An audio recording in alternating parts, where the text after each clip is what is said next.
Sorry, kids, I got a phone call right in the middle of that conversation. Okay. So do you do your hair color at home, or do you have someone do it? I would prefer to have somebody do it. But because I'm on Social Security and I've got a limited income, it's and I know what I'm doing and I can teach what I'm doing to other people, I choose to do it myself. Now there are a lot of videos on YouTube on how-tos and tutorials on how to do everything in the world. From doing your hair to fixing your car. YouTube's an amazing way to learn things. I don't know what in the world I did without it. Because I go to it every day. I'm always learning something new. You can learn how to coupon. Okay. Okay. I know my hair looks like a ratty mess because of that clip getting stuck, but it's still the same thing. I'm still doing the same exact thing. I'm putting color on the brush, laying it down at the scalp, and then go back through and blending it up at the previous section. Still taking small sections, small little slices in there.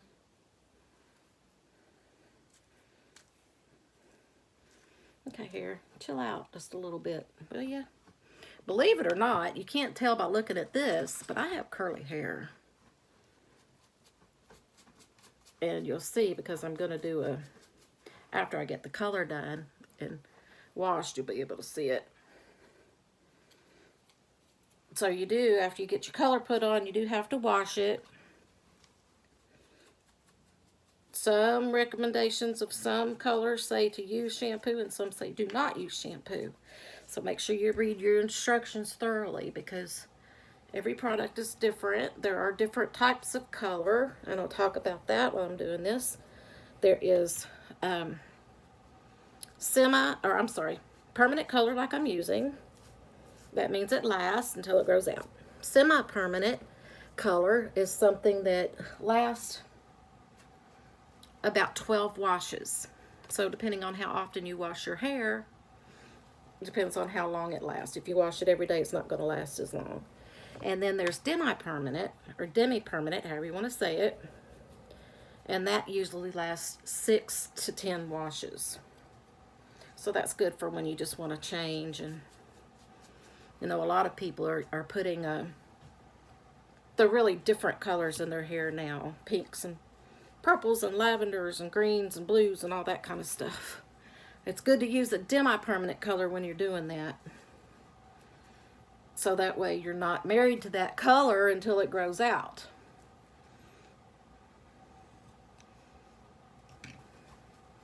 And there's that last section. And I'll be glad to get it done, because I hate doing my hair myself. I would prefer having a friend come over and help me do these back sections. My sister used to help me do my hair, and we did each other's hair in Florida when I lived in Florida. And last time I did my hair, my friend Kelly helped me. And it's fun when you've got somebody coming over and helping, because you can crack up and kid and laugh and carry on. Oh, I just realized how beautiful my four-finger forehead is. Look at this, you guys. I've got such a big forehead. I have a 4-finger forehead. My daughter has a 5-finger forehead. God love her heart. Her forehead's huge, and she wears her hair back in a ponytail all the time. And girlfriend does not need to wear her hair in a ponytail. She pulls it back so severe. No, you need to put some hair down on that face. So there are lots of good tips and tricks with makeup for people that have higher foreheads. And I don't know if you know a lot about contouring and bronzing, but that's one of the ways that you can contour that so that it kind of makes that recede back a little bit. Doesn't look like it's so big in the front. I always do that when I put makeup on, because I like to also, when you put foundation on, if you wear makeup and when you put foundation on, you want to put color back into your hair, because otherwise it's just going to look like you know, flat. And it's not flattering. So you want to put that color in your hair, I mean in your face. Color back on your face after foundation with contour or bronzer. And then, of course, you use your blush to add color and your eyeshadows. But we'll talk about all that at some point because I love makeup so much, you guys. And as much as I love hair too, I don't do hair and makeup every day. Now, I don't want you to think I do hair and makeup every day. I don't have it in me to do that. If I'm not leaving the house and I know that I'm going to be stuck in bed, then I don't do hair and makeup, obviously. Some days I do because I get tired of looking at myself. But I don't have much makeup on today. I've got a little bit of mascara on and a little bit of under eye concealer on, but I'm going to do my makeup later. Oh, that was fun. Going to do my makeup later anyway, and I want to do a tutorial on that, so I just decided I didn't need anything on just to do this video. I'm just doing a hair video. And I want you guys to see I'm not embarrassed to show myself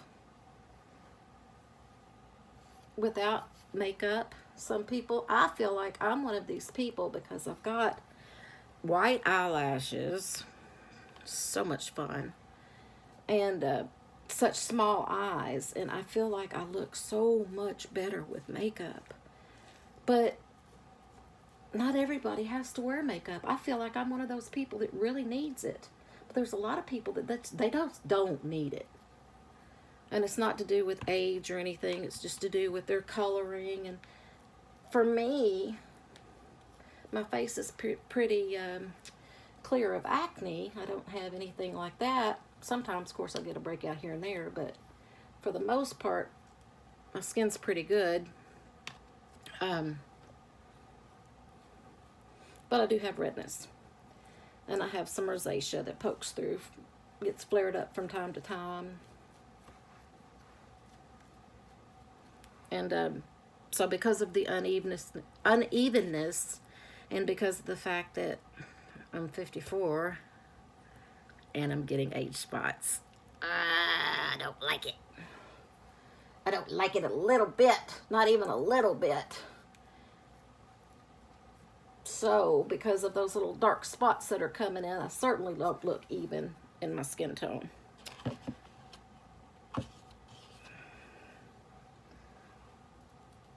I know it looks awkward what I'm doing, but I can feel how far down I'm going on that hair. And I could have worn gloves. I'm allergic to gloves, and they feel bulky to me, so I don't have them on. I'll be able to get the color out.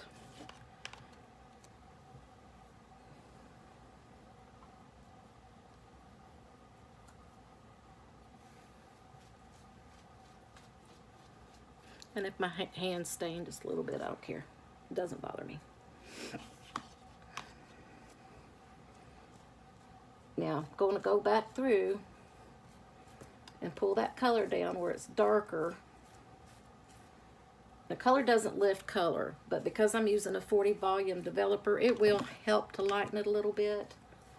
And I mostly want it lightened more around the face. So I'm just going to kind of brush it through. I'll take a brush and brush it through in a minute.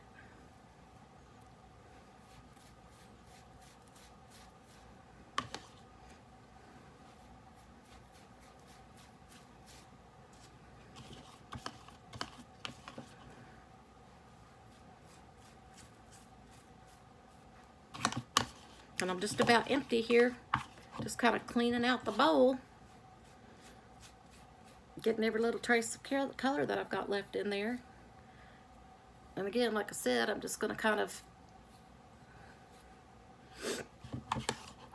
go in and comb this through, brush this through. I've got a comb here next to me, and I'll just get that out.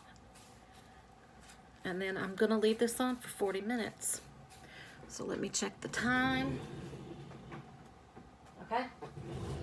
I got to be somewhere at 2 o'clock, and it's 12:22 now, so I have just enough time to let this process and get it off my hair so I can go on and do my thing. Today, I'm going to pick up my cousin, and I'm really excited. You hear me talk about her a lot because I do a lot of things to help her. She doesn't have a vehicle, and so I do a lot of things to try to help her out. She lives in the city south of here, but it's not too far from where I live because I'm on the south end of town, and I kind of chose where I live. I wanted to be close to between her and my dad when I moved here. So I'm like halfway in between the both of them. It's perfect. So anyway, she's going today. I'm so excited, you guys. For my behalf, not just for hers, but on my behalf, she's going to get her hearing tested and get hearing aids, and I can't wait. And I'm telling you why. Because I'm so tired of, Janetta, you know this is true, girl, because I tell you this all the time. Every time we talk, she says, huh? Huh? Every single thing I say. Even the other day, she called and I said hello, and she went, huh? And it's a habit for people that are hard of hearing after a while. They're just used to saying that about everything. And so every time I'm with her, I have to yell. And then she says, huh, 40 times, and I have to repeat the sentence, 50, seriously, like 5 times I have to repeat everything I say at the top of my lungs. And I get a sore throat after a while. I'm not even kidding. My throat starts hurting. I'm like, I can't keep doing this, man. You got to get hearing aids. But she wants them. And she said that when she sits in her love seat, her TV is to her right ear, and she says she can't hear one thing out of that right ear. So I'm hoping and praying that I know that they'll be able to get hearing aids. I've already talked to the insurance company and the hearing center that we're taking her to, so she's going to get hearing aids. Woohoo! She'll be able to hear, and I won't have to yell anymore, and she won't have to say huh every 5 seconds. So I'm excited for her. I'm excited for me, and I'm excited for her. So anyway, we're going to leave this on because I have gray, stubborn, resistant gray hair. I'm going to be leaving this on for a solid 40 minutes before I go and rinse it out. And it's easier for me to rinse it out because my hair is so long and thick. It's easiest for me to rinse it out in the shower. Now, I'm going to show you what I did. I took that little t-shirt, this t-shirt, and cut out the neck. And I'm going to just use that leftover fabric and make sure that this isn't covering my skin, because it does color always makes me itch and kind of burn a little bit because I'm so super sensitive to everything. I remember in beauty school, I had a perm back in the day when we all constantly had perms, and this was 1984, I think, 1984. And we all practiced on each other in beauty school. And my friend who put the perm in my hair, she put the cotton around here that you put under the perm rods, to keep the solution from getting on your skin. But she didn't take the cotton off. And I didn't even think about it. And by the time we got done with the perm, because they always bother me. Everything always bothers me. I'm used to that. But by the time we got done with the perm, I had chemical burns all the way around me for 2 weeks. That was not fun. It hurt. So lesson learned, never do that again. Of course, we don't do perms really anymore, but, well, especially me, I'm not. But that was me. I was the perm specialist and the long hair special. That's what I specialized in, was cutting long hair and allowing them to keep their long hair instead of trying to cut it all off. I was really good at layering and really good at perming long hair. I miss doing hair so much, you guys. I loved it so much.